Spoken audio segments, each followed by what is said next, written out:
नमस्कार, आप देख रहे हैं एबीपी गंगा। मैं हूं स्नेहलता। एबीपी गंगा की पूरी टीम की ओर से आप सभी को गणतंत्र दिवस की ढेर सारी शुभकामनाएं। और चलिए न्यूज़ एट 4 की शुरुआत करते हैं बड़ी खबर के साथ। बड़ी खबर आगरा से है। स्टेशन रोड पर एक बड़ा हादसा हुआ है जिसमें करीब 6 मकान और एक मंदिर पूरी तरीके से जमींदोज हो गया। दरअसल धर्मशाला को तोड़कर एक बड़ी बिल्डिंग तैयार की जा रही थी। इस दौरान सुरक्षा मानकों को ताक पर रखते हुए करीब 60 से 70 फीट गहराई पर बेसमेंट बनाने का काम चल रहा था। घटना में एक ही परिवार के 3 लोग दबे थे। विवेक वैदेही का इलाज चल रहा है, लेकिन गिन्नी उर्फ रोशाली की मौत की खबर आई है। बड़ी लापरवाही और उसके बाद का मंजर आपके सामने है। कैसा माहौल रहा अंदाजा लगाइए। एक बड़ी बिल्डिंग को बनाने के लिए खुदाई का काम, बेसमेंट गहरी नींव तो बनाई जा रही है, लेकिन उस नींव बनाने के लिए जब खुदाई चल रही थी, इस दरमियान मकान के जमींदोज होने का मंजर आपके सामने है। आगरा से ये तस्वीरें आई हैं, ये वीडियो आया है। पूरा देश जब गणतंत्र दिवस का जश्न मना रहा है, उस समय आगरा में एक बहुत ही दर्दनाक घटना देखने को मिली है। एक बड़ी घटना देखने को मिली है। दरअसल तस्वीरें बयां कर रही हैं कि किस तरह से एक पुरानी धर्मशाला जिसका नाम श्री राय बहादुर विशंबरनाथ धर्मशाला है, सिटी स्टेशन रोड पर, उस धर्मशाला को तोड़कर उसको नया कंस्ट्रक्शन किया जा रहा था। और ये कहा जा रहा है कि बड़ा कॉम्प्लेक्स बनाने की योजना थी। तमाम हमारे लोग हमारे साथ, उनसे बात करते हैं। आप बताइए, ये क्या राजू मेहरा इस ट्रस्ट के अध्यक्ष हैं, क्या बनाना चाह रहे थे? देखिए साहब, ज़्यादा जानकारी तो नहीं है, लेकिन चूंकि ये पुराना कंस्ट्रक्शन है, अब इसको बना के कोई नई चीज़ बन रही है, तो बट नेचुरल सी बात है कि कोई ना कोई एक नई कॉमर्शियल एक्टिविटी का जन्म हो रहा होगा।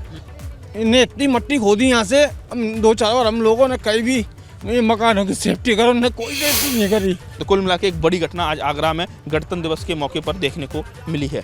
आगरा से नितिन उपाध्याय, एबीपी गंगा। लखनऊ बिल्डिंग हादसे पर सपा अध्यक्ष अखिलेश यादव बोले हैं, कानून का उल्लंघन करने वालों को सजा मिलनी चाहिए। मानकों का उल्लंघन करने वालों की ऊपर कार्रवाई होनी चाहिए, उन्हें सजा मिलनी चाहिए। कानून के हिसाब से काम करे सरकार, दोषियों के खिलाफ कार्रवाई होनी चाहिए। कानूनी कार्रवाई की मांग की है। सरकार को हादसे के शिकार परिवारों की मदद करनी चाहिए। अखिलेश यादव का बयान सामने आया है। लखनऊ के वजीर हसनगंज रोड पर इमारत गिरने की घटना पर सपा प्रमुख अखिलेश यादव का बयान, जहां उन्होंने साफ तौर पर कहा है कि मानकों का उल्लंघन ना हो और जहां जिसकी गलती हो उसके ऊपर कानूनी कार्रवाई हो। साथ ही जिसका मकान गिरा है उनके लिए मुआवजे की भी मांग की है। मानकों का उल्लंघन करने वालों को किसी भी कीमत पर छोड़ा न जाए। मैं परिवार से मिलने आया था और इस दुख की घड़ी में जो परिवार का नुकसान हुआ है, बड़ा नुकसान हुआ है। हमारे बगल में हमारी पार्टी के हमारे साथी खड़े हैं। इनकी माँ, इन्होंने माँ खोई है, इन्होंने पत्नी खोई अपनी। इससे बड़ा दुख और क्या हो सकता है। तो आज परिवार के बीच में दुख बांटने के लिए परिवार के सदस्यों में मिला हूँ। सरकार को आगे आके मदद करना चाहिए और जो कानून कहता है, कानून के हिसाब से काम करना चाहिए। और कानून अगर किसी को, कानून का उल्लंघन अगर किया है किसी ने और मानक से छेड़खानी की है, तो उसके खिलाफ कानूनी कार्रवाई हो। और सरकार को आगे आकर के इन परिवारों ने जो भी उस बिल्डिंग में रहते थे, सब कुछ खोया है, सब कुछ उनका चला गया। सरकार को मदद करनी चाहिए। आगे बढ़ेंगे, खबर बरेली से है। पठान मूवी के बेशर्म गाने पर विवाद की खबर मिल रही है, जहां मल्टीप्लेक्स में मूवी देखने के दौरान जमकर मारपीट हुई है। अब मारपीट का वीडियो सोशल मीडिया पर वायरल हो रहा है, ये देखिए आप।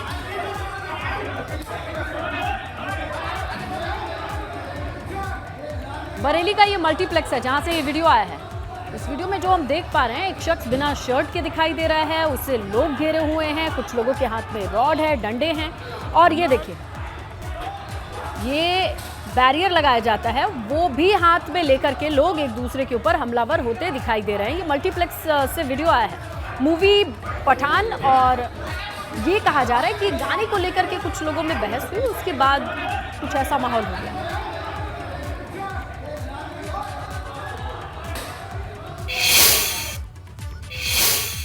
उधर बस्ती में पुलिस और बदमाशों के बीच मुठभेड़ की खबर है। मुठभेड़ में एक बदमाश को गोली लगी है। पुलिस ने मुठभेड़ में 3 बदमाशों को गिरफ्तार भी किया है। एटीएम लूटकांड में पुलिस को इनकी तलाश भी थी। दरोगा दुर्गेश पांडे की बुलेट प्रूफ जैकेट में भी गोली लगने की खबर है। बदमाशों के पास से हथियार और जिंदा कारतूस बरामद किए जा चुके हैं। पुलिस को इनकी तलाश थी। एटीएम लूटकांड में ये सभी ढूंढे जा रहे थे, लेकिन अब जाके कामयाबी हाथ लगी है। लेकिन इस दरमियान दरोगा दुर्गेश पांडे की बुलेट प्रूफ जैकेट में गोली लगने की भी खबर है। लखीमपुर खीरी में चलती बाइक में आग की खबर है। बाइक सवारों ने कूद करके जान बचाई है। शॉर्ट सर्किट से आग लगी है बाइक में, यह बताया जा रहा है। पलिया कोतवाली क्षेत्र के संपूर्णा नगर रोड का यह मामला है। वीडियो भी हमारे सामने है।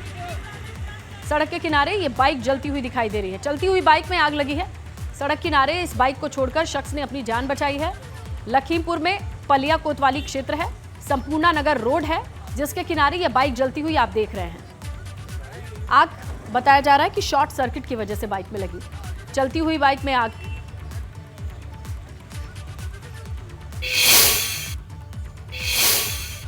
हापुड़ में नेशनल हाईवे 9 पर तेज रफ्तार का कहर देखने को मिला है। तेज रफ्तार बस ने बाइक सवार दंपति को टक्कर मार दी। बाइक सवार दंपति की मौके पर मौत हुई है, यह खबर मिल रही है। रफ्तार का कहर। हापुड़ नेशनल हाईवे 9 पर एक्सीडेंट। तेज रफ्तार बस ने बाइक सवार दंपति को रौंद दिया। तस्वीरें विचलित कर सकती हैं, लेकिन तेज रफ्तार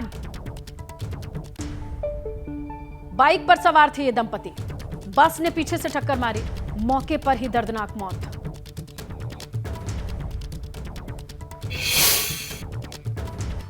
और उधर बहराइच में बीच सड़क पर बाघ आने से लोगों की सांसें अटक गई। काफी देर तक बाघ सड़क किनारे चहलकदमी करता रहा, जिसके बाद वो जंगल की तरफ वापस गया।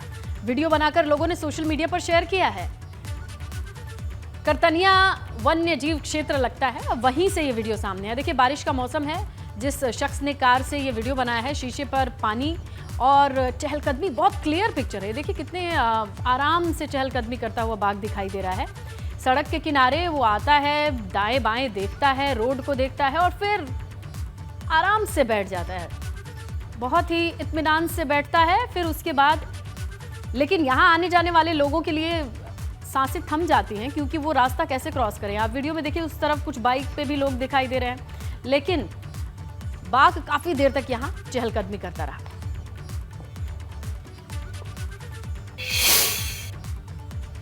आइए खबरों में आगे बढ़े, जहां बात करेंगे सपा नेता स्वामी प्रसाद मौर्य का विवादित ट्वीट सामने आया है।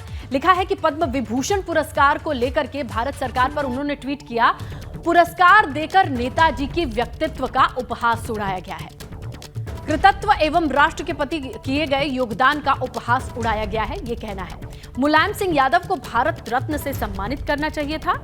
और देखिए उन्होंने एग्जैक्टली ट्वीट में लिखा क्या है, वो कंटेंट आपके सामने रखते हैं। स्वामी प्रसाद मौर्य का ये ऑफिशियल ट्विटर हैंडल, जहां से उन्होंने लिखा है, भारत सरकार ने नेताजी श्री मुलायम सिंह यादव के लिए जो पुरस्कार दिया है, उस पुरस्कार से उनके व्यक्तित्व, कृतत्व एवं राष्ट्र के प्रति किए गए योगदान का उपहास उड़ाया गया है। यदि नेताजी को सम्मानित करना ही था, सम्मान देना ही था, तो वो भारत रत्न के सम्मान से सम्मानित करना चाहिए था।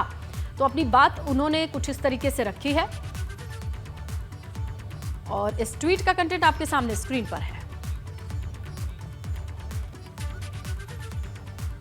देश की मांग, देश की जनता की मांग यह है कि भारत रत्न देना चाहिए था। शिवपाल सिंह यादव का भी यही कहना है।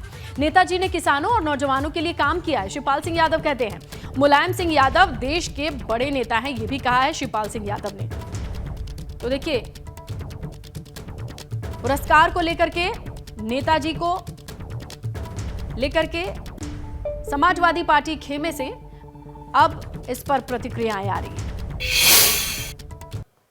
देखिए, नेताजी ने जीवन भर किसानों की, गरीबों की और प्रदेश की और देश के नौजवानों को, किसानों को, सबके आवाज को बुलंद किया है, तो इसलिए मिला है। सैफई में गणतंत्र दिवस के मौके पर ध्वजारोहण करने पहुंचे मैनपुरी की सांसद डिंपल यादव ने केंद्र सरकार से मुलायम सिंह यादव को भारत रत्न देने की मांग की है। तो देखिए, यहां ध्वजारोहण का मौका था मैनपुरी में, तो सांसद डिंपल यादव, जो कि बहू भी हैं, वो पहुंची और उनका भी यही कहना है कि भारत रत्न देना चाहिए था और इस रत्न के हकदार हैं नेताजी। नेताजी को जो यह पद्म भूषण की उपाधि दी गई है, ये मैं समझती हूँ नेताजी को भारत रत्न मिलना चाहिए। कद था और पहले ही इस तरह की उपाधि मिल जानी चाहिए थी नेताजी को, लेकिन हमारी मांग है सरकार से कि नेताजी को भारत रत्न दिया जाए। मुलायम सिंह को भारत रत्न दिए जाने की मांग पर घमासान मचा हुआ है। भाजपा प्रदेश अध्यक्ष भूपेंद्र चौधरी का बयान सामने आया है। पद्म विभूषण दिए जाने पर केंद्र सरकार का धन्यवाद, ये कहना है भूपेंद्र चौधरी का। स्वामी प्रसाद मौर्य पर अखिलेश को स्टैंड क्लियर करना चाहिए, ये भी कहा है। ये पार्टी का बयान नहीं है तो कार्रवाई करनी चाहिए, ये भी मांग की है।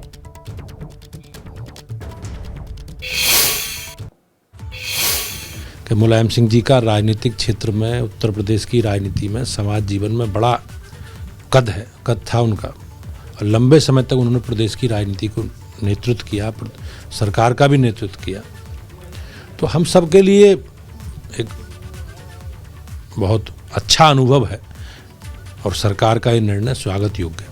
माननीय अखिलेश यादव जी को इसमें आगे आना चाहिए और उन्हें बताना चाहिए कि ये स्वामी प्रसाद मौर्य जी का निजी बयान है या पार्टी का बयान। माननीय अखिलेश यादव जी को इसमें आगे आना चाहिए और उन्हें बताना चाहिए कि ये स्वामी प्रसाद मौर्य जी का निजी बयान है या पार्टी का बयान। यूपी के पूर्व मुख्यमंत्री मुलायम सिंह यादव को पद्म विभूषण सम्मान दिया गया है। सपा के संरक्षक रहे मुलायम सिंह यादव को मरणोपरांत पद्म विभूषण से सम्मानित किया गया। डिप्टी सीएम केशव प्रसाद मौर्य ने मुलायम सिंह यादव को पद्म विभूषण सम्मान दिए जाने का स्वागत किया है। आप चाहे वह भारत रत्न हो और चाहे वह पद्म विभूषण हो, चाहे पद्मश्री हो, कोई भी अवार्ड हो, जो सम्मान के अधिकारी होते हैं उनको प्रदान करने का काम किया जाता है। और आदरणीय मुलायम सिंह यादव जी को मरणोपरांत जो पद्म विभूषण का सम्मान माननीय प्रधानमंत्री श्री नरेंद्र मोदी जी के द्वारा प्रदान किया गया है, मैं इसका स्वागत भी करता हूं और इस पर गर्व भी करता हूं कि हमारे प्रधानमंत्री जी, हमारी सरकार सबका साथ, सबका विकास, सबको सम्मान बिना राजनीतिक भेदभाव के देने का काम। तो चलिए, आज देश का 74वां गणतंत्र दिवस जब देश मना रहा है तो कर्तव्य पथ पर राष्ट्रपति द्रौपदी मुर्मू ने तिरंगा फहराया। वो तस्वीरें और इस दरमियान जो खास तस्वीरें रही वो टीवी स्क्रीन पर आप देख सकते हैं। इस बार मिस्र के राष्ट्रपति अब्देल फतह अल सीसी मुख्य अतिथि रहे। कार्यक्रम में उपराष्ट्रपति जगदीप धनखड़, पीएम मोदी सहित अधिकांश मंत्री मौजूद रहे। पीएम मोदी ने इससे पहले वॉर मेमोरियल जाकर वीर जवानों को श्रद्धांजलि दी और कर्तव्य पथ से जो अहम तस्वीरें आई वो आपके सामने स्क्रीन पर है। अंदाजा लगाइए कि जब भारत की आन बान और शान का प्रदर्शन हुआ तो उस वक्त कितना रोमांच रहा होगा। वहाँ मौजूद लोगों के लिए ही नहीं बल्कि स्क्रीन के जरिए भी दर्शकों ने, तमाम लोगों ने देश का गौरव महसूस किया। इस दौरान मिस्र का सैन्य दस्ता भी परेड में शामिल हुआ। तस्वीरों को देखकर आप कर्तव्य पथ की जो भव्यता है, जो वहाँ का अंदाज है, उसे समझ सकते हैं। मिस्र का सैन्य दस्ता 144 जवानों की टुकड़ी शामिल हुई। सेना का 61वां कैलेवरी दस्ता, विश्व की अकेली घुड़सवार रेजिमेंट, उसका प्रदर्शन हुआ। स्वदेशी एमबीटी अर्जुन दस्ता डीआरडीओ की ओर से तैयार किया गया, उसे दिखाया गया। Nag missile system anti tank guided missile, इसका प्रदर्शन हुआ। और इन्फैक्ट्री कॉम्बैक्ट व्हीकल MBP-2, इसे भी दिखाया गया। रेगिस्तानी पहाड़ी इलाकों में ये कारगर है, किस तरीके से इसे दर्शाया गया। क्विक रिएक्शन लड़ाकू वाहन ये भी सामने रखे गए। माइन और बुलेट प्रूफ स्वदेशी वाहन सामने रखे गए। तो कर्तव्य पथ की झलक से आप अंदाजा लगा सकते हैं कि ताकत को किस तरीके से दिखाया गया और भारत की ताकत का जयघोष विश्व के पटल पर हुआ, इससे समझा जा सकता है। इन्हीं तस्वीरों के साथ न्यूज़ 4 में फिलहाल इतना ही। खबरों पर नजर बनी हुई, आप बने रहें एबीपी गंगा के साथ।